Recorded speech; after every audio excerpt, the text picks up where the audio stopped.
আমাকে সৌদি থেকে একজন প্রবাসী আমাকে প্রশ্ন করছে, মেসেজ আকারে পাঠিয়েছে, হুজুর যদি কেউ হারাম কাজে লিপ্ত হয়, হারাম কাজ করে, তাইলে কি তার ঈমান চলে যাবে? এবং যদি ঈমান চলে যায় তাইলে কি তার স্ত্রীও তালাক হয়ে যাবে কিনা? তাইলে কি তার নতুন করে ইসলাম ধর্ম গ্রহণ করতে হবে? এবং তাকে কি নতুন করে বিবাহ করতে হবে কিনা? এই প্রশ্ন আপনারা শুনছেন কোনদিন? শুনছেন? কেউ শুনলে বলবেন। আমার ভাইয়েরা, এখানে প্রশ্ন দুই প্রকারের, উত্তরও দুই প্রকারের। আমি আপনাদের প্রথমে একটু বুঝাইয়া দেই। নাম্বার প্রথম, যদি কোনো ব্যক্তি সাধারণত গুনার কাজ করে, কি করে?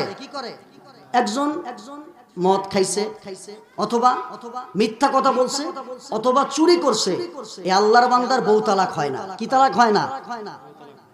এই অপরাধের জন্য সে গুনাহগার হয়। কি হয়? তওবা করে সে ফিরে আসবে, বা তওবা করার জন্য ছয়টি শর্ত আছে। কয়টি? এই 6টি শর্ত তার মধ্যে পাওয়া গেলে আল্লাহ তাকে মাফ করবে। এখন কেউ যদি বলে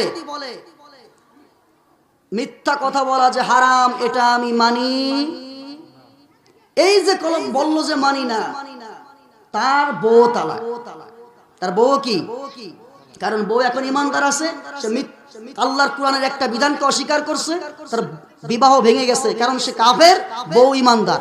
আর মুসলমান আর কাফেরের বিবাহ হয়, তাদেরকে নতুন করে বিবাহ পড়াতে হবে, তওবা করতে হবে, আবার নতুন করে ঈমান আনতে হবে। কি করতে হবে? কিন্তু আপনি যদি সাধারণ কোনো গুনাহ করেন, তওবা করলেই এনাফ। যেমন আপনি সুদ খাইতেন, কিন্তু আপনি মানেন যে সুদ খাওয়া হারাম, এটা আপনি মানেন, এটা আপনি মানেন যেটা আমার অপরাধ হচ্ছে, আমি ছেড়ে দিব বা ছেড়ে দিলাম, আল্লাহ আর কোনোদিন সুদ খাইবো না। এরকমটা যদি হয়, তাহলে আপনাকে আল্লাহ তওবা করার কারণে মাফ করে দিবে, পিছনের গুনাহ মাফ হবে খাঁটি দিলে তওবা করলে।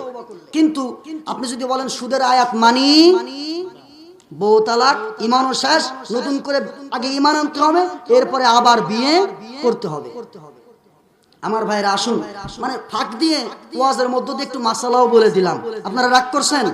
এই মাসালাটা চলার দরকার ছিল না?